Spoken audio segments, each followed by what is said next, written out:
अस्सलामुअलैकुम, आप देख रहे हैं समा। मैं हूं रमीज अहमद और मैं हूं आयशा अंसारी। सबसे पहले जिक्र करेंगे शहबाज शरीफ खानदान के खिलाफ मनी लॉन्ड्रिंग केस में अहम पेशरफ हुई है और वादा मुआफ गवाह बनने वाले यासिर मुश्ताक का एतराफ़ी बयान जारी कर दिया गया है। यासिर खान ने ये इंकशाफ किया कि 2014 में शरीफ खानदान के CFO उस्मान ने सलमान शहबाज के 60 करोड़ रुपए वाइट करने के लिए राब्ता किया था। ये रकम सलमान शहबाज के मुलाजिम के नाम पर कायम कंपनी को ट्रांसफ़र करने के लिए कर्ज का जाली मुआहिदा किया गया। अपडेट्स हासिल करेंगे समा के नुमाइंदे शाहिद हुसैन से। शाहिद, क्या सिग्निफिकेंस है इस एतराफ़ी बयान की और अब तक इस केस के मामले से, इस रेफरेंस के मामले में क्या पेशरफ हुई है? आज ये जो रेफरेंस है अब ये फर्द जुर्म की स्टेज पे है और अगली तारीख जो है वो फर्द जुर्म के लिए मुकर्रर की गई है और यही जो बयानात वादा माफ गवाहों के थे इनकी जो कॉपियां हैं वो मुल्ज़िमान को फराहम कर दी गई हैं। और अब जो यासिर मुश्ताक का एतराफ़ी बयान इस वक्त मंजर आम पे आया है उसके मुताबिक उससे रब्ता किया था CFO जो थे मोहम्मद उस्मान और उन्होंने 60 करोड़ रुपए जो हैं उनको वाइट करने के लिए इनसे रब्ता किया था, जिस पर यासिर मुश्ताक का ये कहना है कि उन्होंने ये उनको बताया था कि ये इनके बस की बात नहीं है, जिस पर जो उस्मान है उसने कहा कि नहीं वो जो इनकी कंपनी का अकाउंट इस्तेमाल करेंगे। तो यासिर मुश्ताक का ये कहना है चूंकि सलमान शहबाज जो थे वो चीफ मिनिस्टर के बेटे और प्राइम मिनिस्टर के भतीजे थे, इसलिए उनको इनकार करना इनके बस की बात नहीं थी। उन पर TTs लगवाई गई, जिसके बाद जो है इनकी जो रकम है उनके चेक्स भी उनको दिए गए। तो उनका ये कहना है कि सिर्फ कारोबार और अपनी रकम को वाइट करने के लालच में उन्होंने सलमान शहबाज का जो है वो साथ दिया था। ये कॉपियां जो हैं वो इस वक्त तमाम मुल्ज़िमान को भी फराहम कर दी गई हैं और अगली समाअत मुकर्रर की गई है फर्द जुर्म आयद करने के लिए। अच्छा, शायद कर्ज के जाली मामलात के हवाले से क्या इंकशाफ सामने आया? जी, जो इस वक्त उसने अपने बयान में जो कहा है कि पुराने कारोबारी ताल्लुकात की बुनियाद पर उन्होंने कंपनी का जो अकाउंट था वो इस्तेमाल करने की इजाज़त दी थी और साल 2014 ही में बैरून मुल्क से करोड़ों रुपए की कंपनी जो रकम थी वो इनके कंपनी के अकाउंट में आई। तो जैसे जैसे रकम आती रही वो चेक काट कर मोहम्मद उस्मान को देते रहे और मोहम्मद उस्मान के कहने पर ही अल्फला बैंक सर्कुलर रोड में की ब्रांच में एक अकाउंट खुलवाया गया और इसी ब्रांच में सलमान शहबाज का अकाउंट पहले से मौजूद था और इसमें 29 करोड़ की से जायद की जो ट्रांजैक्शन थी उनकी TTs लगवाई गई और सलमान शहबाज ने अपने जो मुलाजिम है ताहिर नकवी उनके नाम पर वकार ट्रेडिंग कंपनी बनाई और इस अकाउंट से 10 करोड़ रुपए जो मुश्ताक एंड कंपनी के नाम बजरिया चेक जो थे वो ट्रांसफर किए गए हैं। जी ठीक है, अहम ये पेशरफ है। अपडेट्स के लिए शुक्रिया शाहिद। आमदन से जायद असासाजात केस में पीपल्स पार्टी रहनुमा एजाज जाखरानी समेत 5 मुल्जिमान पर फर्द जुर्म आयद कर दी गई। नैब कोर्ट सखर में समाअत के पर एजाज जाखरानी, साबिक टाउन चेयरमैन जैकबाबाद अब्बास जाखरानी, अब्दुल रज़्ज़ाक बहराई, सरदार जहीर और लुबना खातून पेश हुई। जी हाँ, जिन पर अदालत ने फर्द जुर्म आयद करके समाअत 24 नवंबर तक मुलतवी भी कर दी। नैब के मुताबिक मुल्ज़िमान पर 78 करोड़ से जायद असासे बनाने का इल्ज़ाम है। इस्लामाबाद हाई कोर्ट ने रिमार्क्स दिए हैं कि नैब अफसरान की तकर्रुरी करते हुए बैनुल अक़वामी प्रैक्टिस को फॉलो नहीं कर रहा। नैब ने एक स्टोर कीपर को तफ्तीशी अफसर बना दिया। अपडेट्स हासिल करेंगे समा के नुमाइंदे सोहेल रशीद से। सोहेल, बताइएगा इस खबर की तफसील। देखें, ये एक अफसर हैं जिनकी जानिब से जो तरक्कियों का तरीकाकार है उसके खिलाफ दरखास्त दायर की गई थी, लेकिन इस दौरान ये बात सामने आई कि वो एक स्टोर कीपर की हैसियत में नैब से आए थे, लेकिन वहां पर उनको तफ्तीशी अफसर बना दिया गया, जिस पर सवालात उठाए हैं इस्लामाबाद हाई कोर्ट के चीफ जस्टिस ने और नैब प्रोसिक्यूटर से ये पूछा कि दरखास्त हमारे सामने एक ऐसे शख्स की आई है जिसके पास तफ्तीश करने का तजर्बा ही नहीं था, वो नैब में आने के बाद तफ्तीश के तरीके सीखता रहा और इस दौरान तफ्तीश करता भी रहा है, तो इस दौरान उसने लोगों के साथ किया क्या होगा। हम ये देख रहे हैं कि नैब तकर्री करते हुए बैनुल अक़वामी जो प्रैक्टिस है वो फॉलो नहीं कर रहा और ये तो बहुत ही माहिर अफराद की फील्ड है जिसमें लोगों की जिंदगियां आपके एक्शन से जुड़ी होती हैं। इस पर नैब प्रोसिक्यूटर ने यह बताया कि रूल्स हमने तैयार किए हैं वो भी वजारत कानून के पास मौजूद है, लेकिन अदालत का ये कहना था कि स्टोर कीपर ने जब तफ्तीश की ट्रेनिंग ही नहीं ली हुई थी तो उसको ऐसे में तफ्तीश जैसा जो अहम काम है वो सौंप देना कितना एक गैर जिम्मेदारी का अमल था। इस मौके पर जो दरखास्त गुजार थे हारून रशीद जो खुद तफ्तीशी अफसर थे उनके वकील जो है वो अदम मौजूदगी की बायस, उनकी अदम मौजूदगी के बायस जो समाअत है वो गैर मुअय्यना मुद्दत तक हम ये रिमार्क सामने आए। अपडेट्स के लिए शुक्रिया सोहेल। पाकिस्तान तहरीक इंसाफ के रहनुमा जहांगीर तरीन वतन वापस पहुंच गए। मीडिया से गुफ्तगू में कहा कि तमाम कारोबार शफाफ है, ऑपोजिशन को जवाब देना जरूरी नहीं समझता। जी हाँ, पीटीआई रहनुमा शुगर कमीशन रिपोर्ट में नाम आने के बाद बैरून मुल्क चले गए थे। लाहौर से उसामा दुरानी की रिपोर्ट देखिए। जहांगीर तरीन बरतानिया से बरास्ता दुबई लाहौर पहुंचे। अली तरीन भी अपने वालिद के साथ वापस आए हैं। जहांगीर तरीन जिंदाबाद, इमरान खान जिंदाबाद। लाहौर पहुंचने पर जहांगीर तरीन का कहना था कि वो 7 साल से इलाज के लिए बैरून मुल्क जा रहे हैं। उन्होंने अपनी शुगर मिलों पर लगे इल्जाम भी मुस्तरद कर दिए। मैं गया था तो पता गया था कि मैं इलाज करने जा रहा हूँ, हर साल जाता हूँ, हर साल पिछले 7 साल, और जैसे ख़त्म होगा मैं वापस आ जाऊँगा, मैं वापस आ जाऊँ। ऑपोजिशन का काम है इल्ज़ाम लगाना, मैं उनको कोई इतना जवाब देना चाहता हूँ। जहांगीर तरीन शुगर कमीशन रिपोर्ट में नाम आने के बाद बैरून मुल्क चले गए थे। कैमरामैन नदीम कासिम के साथ उसामा दुरानी, समा, लाहौर। तहरीक इंसाफ के सीनियर रहनुमा जहांगीर खान तरीन कहते हैं कि JDW शुगर मिल्स पंजाब हुकूमत के ऐलान के मुताबिक 10 नवंबर से ही क्रशिंग शुरू करेगी। वो हुकूमती फैसले के खिलाफ किसी भी अदालती पटिशन का हिस्सा नहीं है। उनकी सिंध समेत तमाम शुगर मिल्स 10 नवंबर से क्रशिंग का आगाज़ करेंगी। ट्विटर पैगाम में उनका ये भी कहना था कि वो चीनी की किल्लत ख़त्म करने और कीमत में कमी लाने के लिए हुकूमत से हर मुमकिन ताउन करेंगे। तो जहांगीर खान तरीन की जानिब से ये ट्वीट सामने आया है जिसमें वो कहते हैं कि JDW शुगर मिल्स पंजाब हुकूमत के ऐलान के मुताबिक 10 नवंबर से ही क्रशिंग का आगाज़ कर देगी। वो हुकूमती फैसले के खिलाफ किसी भी अदालती पटिशन का हिस्सा नहीं। उनका सिंध समेत तमाम शुगर मिल्स 10 नवंबर से क्रशिंग का आगाज़ कर देंगे। ट्विटर पैगाम में उनका ये भी कहना था कि वो चीनी की किल्लत ख़त्म करने और कीमत में कमी लाने के लिए हुकूमत से हर मुमकिन ताउन करेंगे। जहांगीर तरीन इमरान खान के फ्रंटमैन हैं, उनको कोई नहीं पकड़ेगा। लीगी रहनुमा तलाल चौधरी ने समा से बात करते हुए जहांगीर खान तरीन की वतन वापसी को मिली भगत करार दे दिया। उन्होंने मजीद क्या कहा, आइए जानते हैं। जहांगीर तरीन को पहले बाहर भगाया और अब वापस लेकर आए हैं। मिली भगत से बाहर गए थे और मिली भगत से ही आए हैं, और ये फ्रंटमैन है इमरान खान का और इसको कोई नहीं पकड़ेगा। पार्टी के जितने अखराजात हैं वो ये करते हैं, तो उस आदमी को जब भी पकड़ा जाएगा तो इमरान खान एक्सपोज होंगे। कोई मुकाबला नहीं है इस तरह के कठपुतलियों का और एक लीडर का। वो लोगों की आवाज उठाने की वजह से मुकदमात की जद में है। मियां नवाज शरीफ पर जितनी सजाएं हुई हैं या जितने मुकदमात हैं तमाम सियासी हैं। वो अपनी सियासी जंग लड़ रहे हैं। वक्त आने पर नवाज शरीफ ही इस मुल्क की में आएंगे भी, और ये उनका आना जो है वो सिर्फ हमारी मंजिल नहीं है। हमारी मंजिल नवाज शरीफ को असेंबली में वापस पहुंचाना है, और इंशाल्लाह ताला ये तहरीक उनको असेंबली में वापस पहुंचाकर खत्म होगी। जबकि मुआवने खुसूसी उस्मान डार का कहना है कि कौम ने देख लिया, जहांगीर तरीन वतन वापस आ गए। खुद को नेल्सन मंडेला कहलाने वाले नवाज शरीफ भी वापस आ जाएं और अदालतों का सामना करें। जहांगीर तरीन पर जो भी इल्जामात हैं वो उनका सामना करेंगे।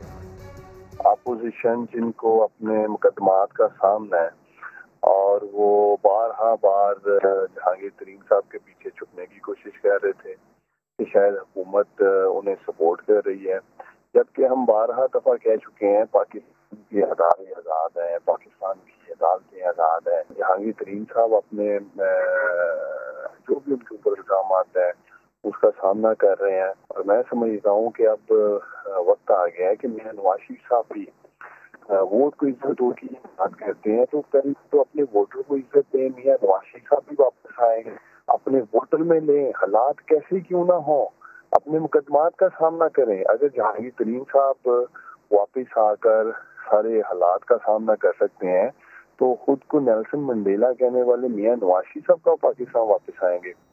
और अब बात करते हैं फिरदौस आशिक अवान की, जो कहती हैं कि करप्शन के इल्जामात लगे, ओहदे से भी हटाया गया, लेकिन वजीर आजम इमरान खान की हिदायत पर खामोश रही, मगर अब मुकम्मल तैयार हूँ मुल्क दुश्मनों और मुखालिफिन को पंच मारने के लिए और पंच खाने के लिए भी। अपने खुसूसी का कलमदान संभालते ही फिरदौस आशिक अवान ने मुखालफीन को दी ललकार। बिल्कुल तैयार हूँ और रिंग में हूँ, पंच खाने के लिए भी और पंच मारने के लिए। वज़ीर आज़म इमरान खान साहब की हदायत पे मैंने खामोशी इख्तियार की कि ताकि काउंटर अटैक ना हो और मेरी जमात के लिए मसाइल ना हो। वफाक में मेरे पास information secretary of the party के लिए भी ऑप्शन था, लेकिन मेरे हल्के को उसका कोई फ़ायदा ना होता। वज़ीर आज़म की मुआविन खुसूसी के ओहदे से हटाए जाने पर खामोश क्यों रहीं? फिरदौस आशिक अवान ने प्रोग्राम नया दिन में ये भी बता दिया। मेरे मुखालिफ प्रोपेगेंडा किया गया और मैं आपके उससे चैलेंज कर रही हूँ, आज भी कर रही हूँ, और अपने जितने भी मेरे सुनने वाले हैं मैं ओपनली उनको चैलेंज कर रही हूँ कि किसी शख्स के पास मेरे हवाले से किसी मेरे 1 साल के टेन्योर में मैंने कोई अपनी ज़ात के लिए कोई बेनिफिट लिया हो, मैंने किसी को अब्लाइज किया है तो उसके इवज़ के इसी जगह पे मुझे कोई बेनिफिट मिला है। सूबाई मुआविन खुसूसी के मुताबिक इनके पास सेक्रेटरी इत्तलात के ओहदे का भी ऑप्शन था, लेकिन उन्होंने हल्के के अवाम को फ़ायदा पहुँचाने की खातिर सूबे को तरजीह दी। इमरान खान साहब किसी भी शख्स की तरफ जब कोई उंगली उठती है तो जब तक वो उसके हवाले से मुतमईन नहीं होते, उसको हर तरह से अपने सीक्रेट जो उनका स्ट्रक्चर है उसके ज़रिए असेस नहीं कर लेते, तो वो दोबारा उसको किसी जगह प्लेस नहीं करते। फिरदौस आशिक अवान ने चैलेंज दिया है कि अगर उन्होंने कभी ज़ाती फ़वाइद समेटे हों या किसी के पास अगर उनके खिलाफ करप्शन के सबूत हैं तो वो सामने लाए। अदालती तारीख का अनोखा केस। एक शहरी 10 ग्राम चर्स पीने की इजाज़त मांगने सिंध हाई कोर्ट जा पहुंचा। अदालत ने शहरी गुलाम असगर साईं को खूब झाड़ पिलाई और दरख्वास्त मुस्तरद कर दी। कराची से इरफान उल हक की रिपोर्ट। ऐसी चीज़ है जो बीमारी में भी बड़ा काम आता है। दवा समझकर ही सही, मगर थोड़ी सी तो पीने दो। गुलाम असगर साईं सिंध हाई कोर्ट में इस्तदा लेकर पहुंचा कि सिर्फ 10 ग्राम चर्स पीने की इजाज़त दी जाए। असगर साईं ने मज़ारों के हवाले से मिसाल भी दे डाली। मज़ारों में इस्तेमाल होती है, इसकी आमदोरफ्त जो है लोग बहुत पीते हैं इसको, और इसमें इसके जो पैसे हैं वो देखिए किसको मिलते हैं, डीक्रिमिनलाइज ना होने की वजह से वो गलत हाथों में चले जाते हैं। अदालत ने दरख्वास्त गुजार को खूब झाड़ पिलाई। गुलाम असगर ने दुनिया के बेशतर ममालिक में चर्च की इजाज़त का हवाला दिया तो जस्टिस मोहम्मद अली मजहर ने रिमार्क्स दिए कि पीनी है तो उन्हीं मुल्कों में चले जाएं, यहाँ इजाज़त नहीं। आप क्या चाहते हैं कि मुल्क में सब लोग चर्च पीना शुरू कर दें? बताएं आप पर कितना जुर्माना लगाएं। अदालत ने दरख्वास्त नाकाबिल समाअत करार देकर मुस्तरद कर दी। इरफानुल हक, समा, कराची। अहम खबर शामिल करेंगे अहम बयान के हवाले से। चेयरमैन पाकिस्तान पीपल्स पार्टी ये कहते हैं कि नवाज शरीफ की तकरीर में फौजी क़यादत के नाम सुने तो धचका लगा। नवाज शरीफ की जानिब से सबूत सामने लाने का इंतज़ार है। बिलावल भुट्टो जरदारी BBC को ये इंटरव्यू दे रहे थे, जिसमें उनकी जानिब से ये कहा गया कि APC में तय हुआ था किसी इदारे का नाम नहीं लिया जाएगा। ये तय हुआ था कि सिर्फ इस्टेब्लिशमेंट कहा जाएगा। फौजी क़यादत का नाम लेने से सिर्फ नवाज शरीफ का अपना फैसला है।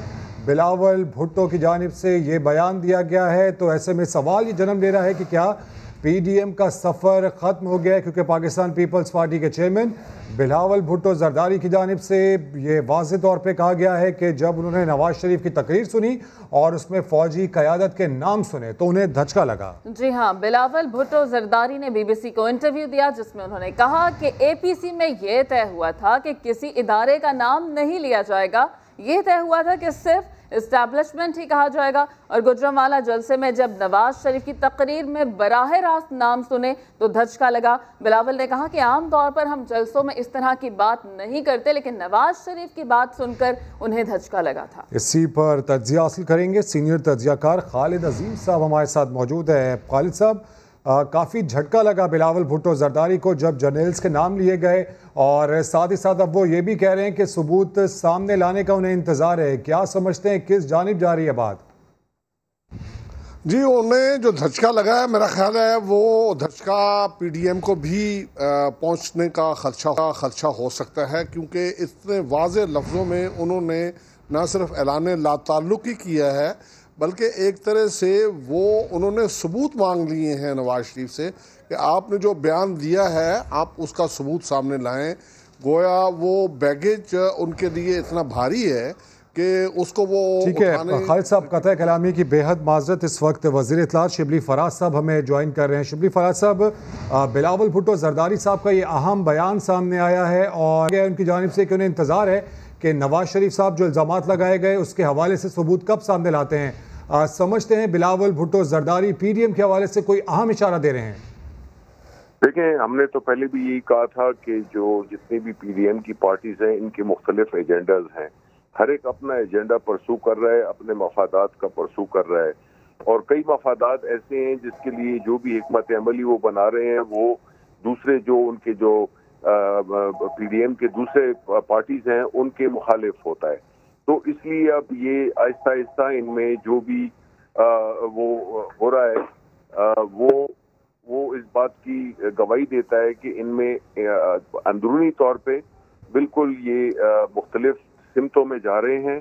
और इस वक्त बिलावल भुट्टो का ये कहना, मेरा ख्याल है कि उन्होंने एक बड़ा वाज़ेह पैगाम दे दिया है कि वो इस नैरेटिव का जो कि नवाज शरीफ लेके चल रहे हैं उसका बिल्कुल वो ना हिस्सा हैं और ना वो उसकी तौसीक करते हैं।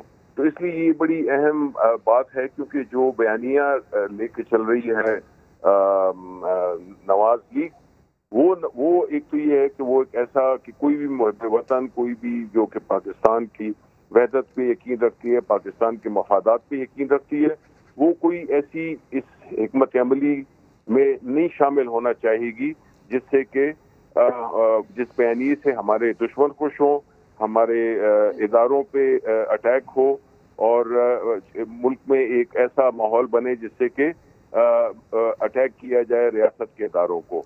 तो ये तो अब आपको आने वाले दिनों में भी काफ़ी ये आपको अंदिये मिलेंगे जिससे कि यही होगा कि ये पेशावर के जलसे से पहले ही इनके जो तजादात हैं वो सामने आएंगे, जो कि एक ये पहला हमने आज देख लिया। तो सर, आने वाले दिनों के हवाले से आपको क्या लगता है कि अब PDM का मुस्तकबिल क्या होगा? जिस तरह से कहा गया था कि दिसंबर से पहले ही हुकूमत को गिराने की कोशिश की जाएगी, तो अब क्या नवाज शरीफ और बिलावल का इत्तेहाद खत्म होता देख रहे हैं और PDM की तहरीक का क्या होगा? देखें, पहली बात तो ये कि ये इत्तेहाद उतना नहीं था जितना नजर आ रहा था, लेकिन वक्त में के साथ मुख्तलिफ जो बयानिए चले, जो कि आपको याद है कि जो कराची में हुआ, जो फिर बलूचिस्तान में हुआ और जो गुजरांवाला में हुआ, उससे तो यही जाहिर होता है कि कई पार्टीज ऐसी थी जो कि बहुत अपने आप को अनकंफर्टेबल महसूस कर रही थी, क्योंकि इसमें उन सबको ये लगा कि जैसे कि वो नवाज शरीफ के बयानिए को आगे ले जाने के लिए उनको कंधा देंगे। लेकिन जिस तरह मैंने कहा कि ये मुमकिन है नहीं। पाकिस्तान में हर सियासी जमात का अपनी एक तरजीहात होती हैं, उनका हर एक का अपना एक एजेंडा होता है। तो उसमें उनको अब ये वक्त के साथ साथ पता चल गया है कि ये जो नून जो सियासत खेल रही है वो इनको इस्तेमाल कर रही है। बिल्कुल। शिबली फराज साहब, हमने ये भी देखा कि कल जो इत्तेहादी जमातों का इजलास हुआ वज़ीर आज़म के साथ, माफ़ कीजिएगा, जो ज़ोराना दिया गया वज़ीर आज़म की जानिब से, उसमें हमने देखा कि इत्तेहादी जमातों की जानिब से तहफ़्फ़ुज़ात का इजहार किया गया। इस बयान के तनाजुर में आप क्या देखते हैं? जिस तरीके से काफ लीग के हवाले से ये बात सामने आई थी कि चल चलाओ का वक्त करीब आ गया, तो आप समझते हैं कि इस बयान से जो आपका मौक़िफ़ है उसको तक़वियत मिलेगी? देखें, जाहिर है कि हमारा मौक़िफ़ तो हमेशा पाकिस्तान रहा है और हमारा पाकिस्तान के इदारे रहे हैं, पाकिस्तान की मफादात रहे हैं। अब जो है जिस तरह की ये जो आप जिस वाक़ये का जिक्र कर रहे हैं, ये तो ये होता रहा है, ये कोई नई बात भी नहीं है। इसमें जो इत्तेहादी होते हैं उनकी आपस में कई चीज़ों पे इत्तेफाकात नहीं होते, लेकिन वो इत्तेफाकात, वो जो वजूहात है वो इतनी सीरियस नहीं है कि जिसको हम कहें। उन्होंने अपने सपोर्ट का इजहार फिर भी किया है और वो करते रहेंगे। तो उस लिहाज से मैं ये समझता हूँ कि जो PDM का जो एक बयानिया है उससे लाताल्लुकी आहिस्ता आहिस्ता पार्टीज ने शुरू कर दी है। पहले तो प्राइवेटली थी, वो उनमें काफ़ी एक बेचैनी पाई जा रही थी, क्योंकि जो प्लेटफॉर्म इस्तेमाल करते थे नून लीग वाले या इस्तेमाल कर रहे हैं वो PDM का था, और उसमें ये तासुर मिला कि ये PDM की जितनी भी जमातें हैं वो इसी बयानिए को लेके आगे बढ़ेंगी और PMLN के एजेंडे को वो कंधा देंगी। तो हर एक अपनी सियासी जमात की, जिस तरह मैंने कहा, अपनी एक अहमियत होती है और उनकी अपनी तरजीहात होती हैं, उनकी अपनी एक डायरेक्शन होती है। तो वो इसका हिस्सा नहीं। तो मेरा ख्याल है कि ये जो क्रैक नजर आने शुरू हो गए थे वो आहिस्ता आहिस्ता टूटने भी शुरू होंगे पेशावर के जलसे से पहले। शिबली साहब, खालिद अजीम बात कर रहा हूँ। एक सवाल मैं भी आपसे पूछना चाहता हूँ कि जैसे ही ये सारा सिलसिला स्टार्ट हुआ था बयानात का, तो हुकूमत की तरफ से ये बात आई थी कि इन बयानात पे जो है कानूनी कार्रवाई की जाएगी। और हम ये देख रहे हैं कि उस वक्त से इस चीज़ का आप पॉलिटिकल फ़ायदा तो उठा रहे हैं उन बयानात को काउंटर करके, लेकिन क्या कोई ऐसी सीरियस मूव है कि इन बयानात की बुनियाद पे आप कोई कार्रवाई करने जा रहे हो? देखें जी, कार्रवाई तो होगी भी और होनी भी चाहिए। अब उसका जो वक्त का तयन है वो तो एक इस वक्त तो देखें ना, अगर आप किसी के खिलाफ भी कोई एक्शन लेते हैं तो जाहिर है कि हम उसको सियासी शहीद नहीं बनाना चाहते हैं और ना उनके जो ये बयानिया है उसमें हम तकवीयत लाना चाहते हैं। क्योंकि देखें पॉलिटिक्स में और जो भी फैसला साजी है उसमें वक्त की बड़ी अहमियत होती है, उसकी जो टाइमिंग होती है वो बहुत अहम होती है। हम ये समझते हैं कि इनका जो पहली बात तो ये कि पाकिस्तान के अवाम ने इनके बयानिए को रिजेक्ट किया।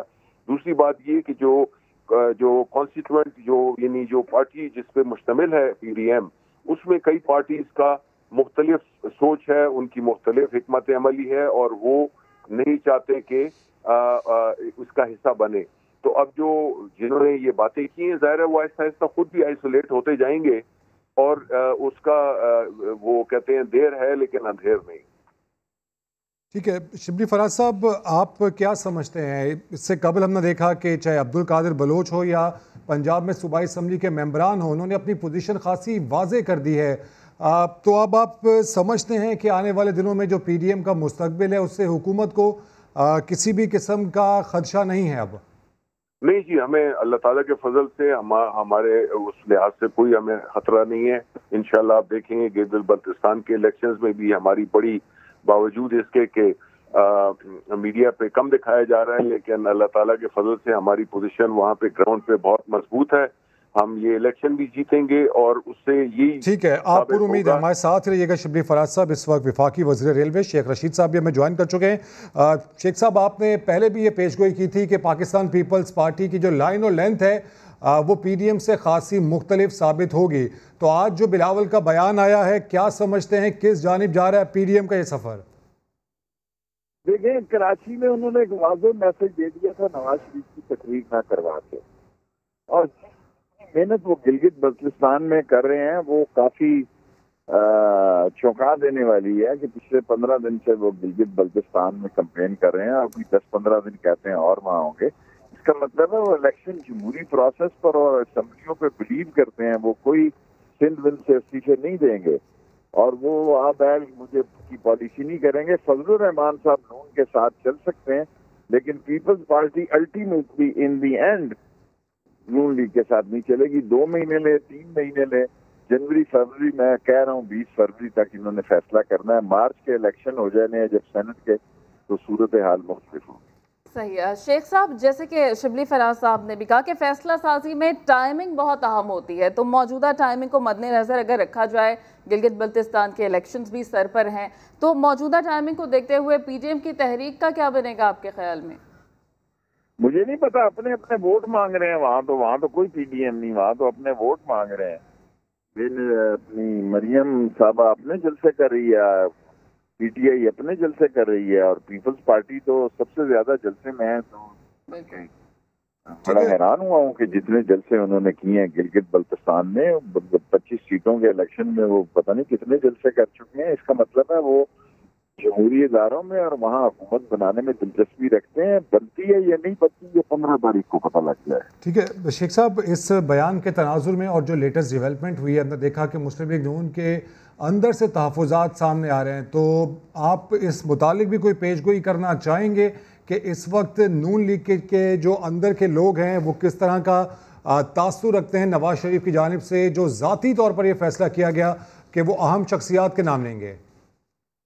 देखें, अभी तो नून लीग के वही लोग बोल रहे हैं जो नैब के केसेस में है, कोई दूसरा नया सिवाय एक स्पीकर साहब साहब ने एंट्री डाली है 2-2.5 साल बाद, तो सियासत शुरू होगी जी। 31 दिसंबर तक सूरत हाल वाज़ा हो जाएगी और 20 फरवरी तक ये मुकम्मल हो जाएगी। तो शेख साहब, आने वाले दिनों में कोई कार्रवाई करने जा रही है हुकूमत जो बयानात दिए गए हालिया दिनों में? कार्रवाई करने की क्या जरूरत है, पेशेंस शो करनी चाहिए।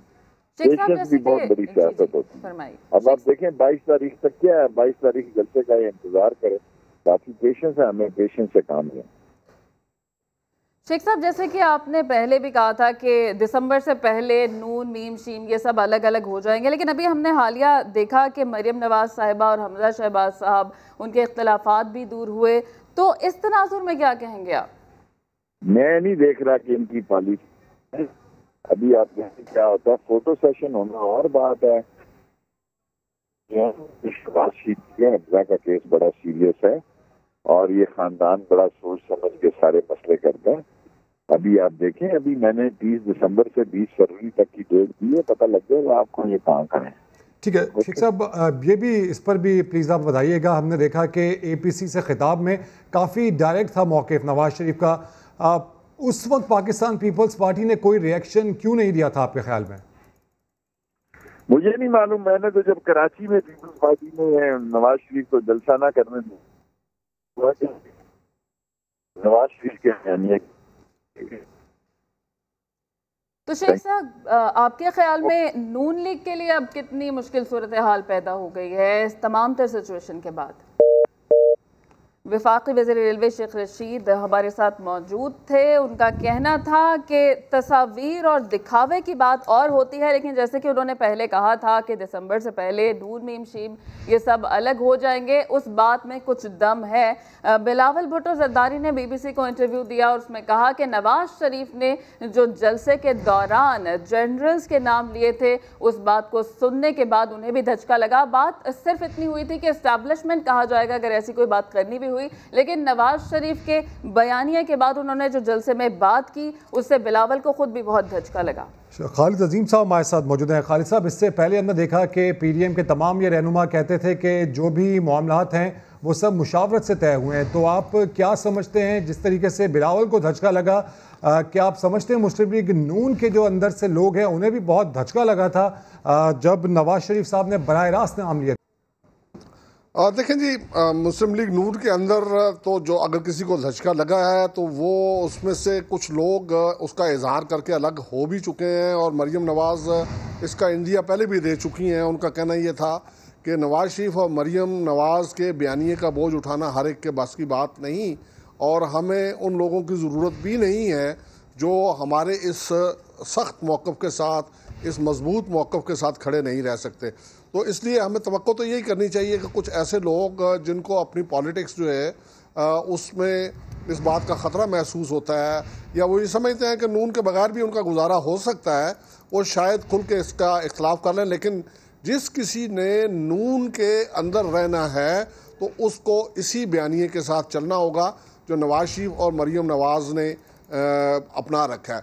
अब थोड़ी सी बात इस बात पे करते हैं कि बिलावल भुट्टो साहब का जो ये सारे का सारा इंटरव्यू है, इसको आप पढ़ें तो उसमें जगह जगह उन्होंने 20 सितंबर जिस दिन के PDM बना था उस दिन की करारदाद और वहाँ होने वाले फैसलों का जो एलामिया है उसका बार बार तस्करा किया है। और फिर उसमें थोड़ी सी उन्होंने अपने लिए गुंजाइश ये भी रखी है, उन्होंने कहा कि इस्टेब्लिशमेंट किसी इंडिविजुअल, किसी इदारे से ज़्यादा वसी लफ्ज़ है और उसमें बल्कि उन्होंने अदलिया का नाम जो है वो भी उसके अंदर शामिल कर लिया है और इसके साथ साथ वो कुछ बाकी, लेकिन फ़ौज का नाम वो किसी तरह से नहीं ले रहे हैं। जबकि इसके बरक्स नवाज शरीफ साहब जो हैं वो ना सिर्फ ये है कि एस्टैब्लिशमेंट का लफ्ज़ छोड़ के किसी अदारे तक महदूद नहीं रहे, बल्कि उन्होंने इंडिविजुअल्स के नाम भी ले लिए। ठीक है, मुश्किल सूरत हाल में खड़ा कर दिया है ऐसा लग रहा है साबिक वज़ीर आज़म नवाज शरीफ ने। खालिद साहब, फिल वक्त के लिए आपका बहुत शुक्रिया। एक ब्रेक के बाद हाजिर होंगे हेडलाइंस के साथ। आप देखते रहिए समा।